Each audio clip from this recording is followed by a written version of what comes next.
Assalamualaikum warahmatullahi wabarakatuh. Perkenalkan, nama saya Umi Kulsum. Saya mahasiswa dari program studi Tadris Biologi IAIN Kudus. Pada kesempatan kali ini, kita akan belajar bersama tentang materi pola-pola hereditas. Nah, sebelum kita mulai belajar kali ini, alangkah baiknya kita berdoa terlebih dahulu, supaya apa yang saya sampaikan nanti dapat diterima oleh teman-teman dan bisa bermanfaat untuk teman-teman semuanya. Berdoa mulai. Pernah nggak sih kalian itu bertanya-tanya kepada diri kalian, kenapa ya mata saya itu mirip sekali dengan mata ibu saya? Atau dengan pertanyaan, kenapa ya dari banyak saudara kandung saya, hanya saya saja yang mirip dengan ibu saya? Nah, tanpa kalian sadari, ternyata pertanyaan-pertanyaan kalian itu ada kaitannya loh dengan materi pewarisan sifat yang sudah dipelajari sebelumnya. Nah, ayo, siapa di sini yang masih ingat materi tersebut? Oh, kalian masih ingat semua? Alhamdulillah. Perlu kalian ketahui bahwa gen yang berada di dalam tubuh kita membawa materi genetik yang diwariskan dari induk kepada keturunannya. Nah, inilah yang menyebabkan kita bisa mempunyai ciri atau sifat yang mirip, bahkan sama persis dengan orang tua kita. Pewarisan sifat dari orang tua kepada anak-anaknya ini disebut hereditas. Pada proses terjadinya pewarisan sifat terdapat bentuk-bentuk tertentu atau pola-pola dalam mewariskannya.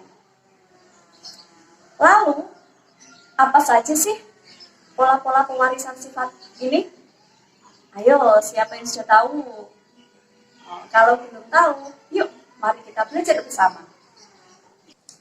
Pola-pola hereditas yang pertama yaitu pautan gen.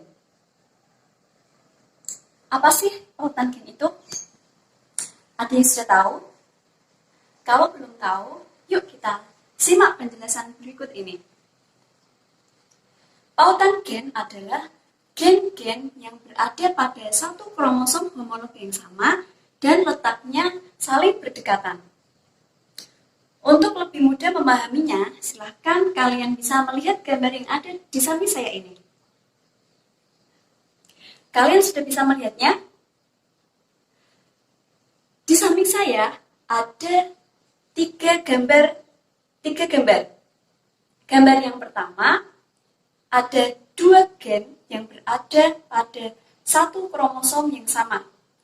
Gambar yang kedua, terdapat dua gen yang berada pada kromosom yang berbeda. Dan gambar yang ketiga, terdapat dua gen yang berada pada satu kromosom yang sama, tapi jaraknya begitu jauh. Nah, jadi menurut kalian, mana nih dari ketiga gambar yang termasuk dengan pautan gen? Ya, benar sekali, gambar yang pertama. Kenapa demikian? Karena gen tersebut berada pada satu kromosom yang sama dan letaknya saling berdekatan. Akibat jaraknya yang berdekatan, gen-gen tersebut akan tetap bersama sampai saat pembentukan gamet atau sel kelamin. Pautan dari dua gen atau lebih akan menghasilkan gamet yang jumlahnya lebih sedikit dibandingkan dengan gen-gen yang tidak berpautan. Oleh karena itu, jumlah keturunan yang dihasilkan akan menghasilkan fenotip dan genotip yang jumlahnya lebih sedikit pula. Contoh pautan gen yaitu pada persilangan tanaman ercis yang sudah diteliti oleh ilmuwan bernama Illiam Peterson dan R.C. Punnett pada sekitar tahun 1905 Masehi. Beliau menyilangkan tanaman ercis berwarna ungu lonjong atau P besar, L besar dengan tanaman RGs berwarna merah bulat atau P kecil, L kecil, L kecil. Nah, gamet yang terbentuk yaitu P besar, L besar, dan P kecil, L kecil.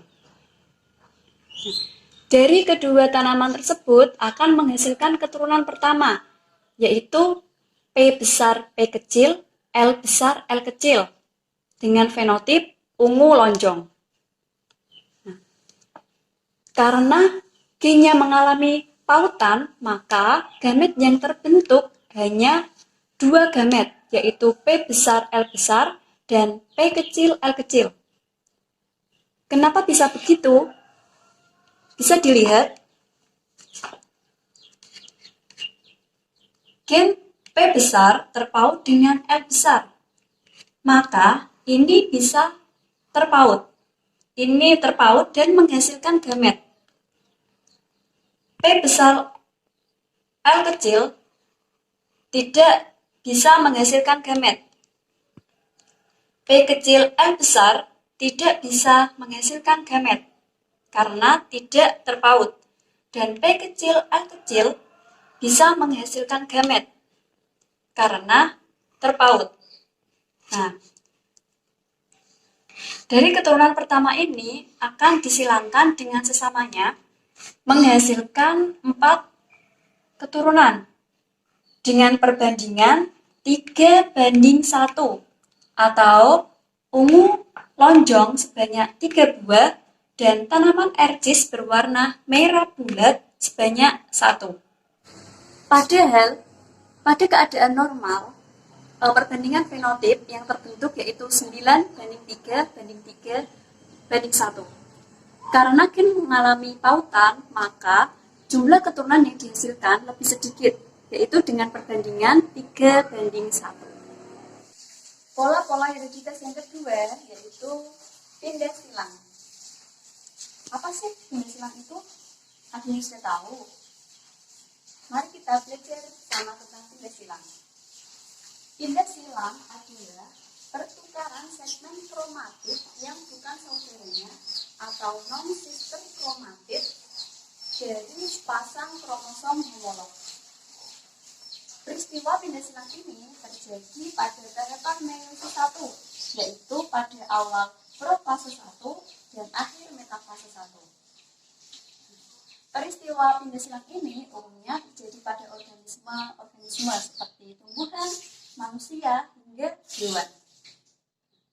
Pindah silang biasanya terjadi pada gen-gen yang mengalami pautan, namun jaraknya tidak terlalu dekat, sehingga memungkinkan untuk terbentuk rekombinan baru yang berbeda dengan induknya.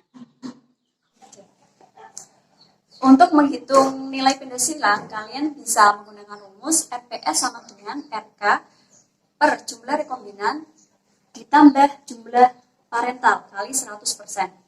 Nah, sebagai contoh, bisa dilihat hasil persilangan antara mangga besar manis atau B besar B kecil, M besar M kecil dengan mangga kecil asam. B kecil B kecil, M kecil M kecil memperoleh hasil berikut. Besar asam sejumlah 150, besar manis sejumlah 750, kecil asam berjumlah 500 dan kecil manis berjumlah 100. Pertanyaannya, tentukan nilai pindah silangnya. Untuk menjawab soal ini, kalian harus terlebih dahulu mengetahui apa saja yang ada di dalam soal. Nah, yang diketahui di soal, parentalnya yaitu mangga besar manis dan mangga kecil asam.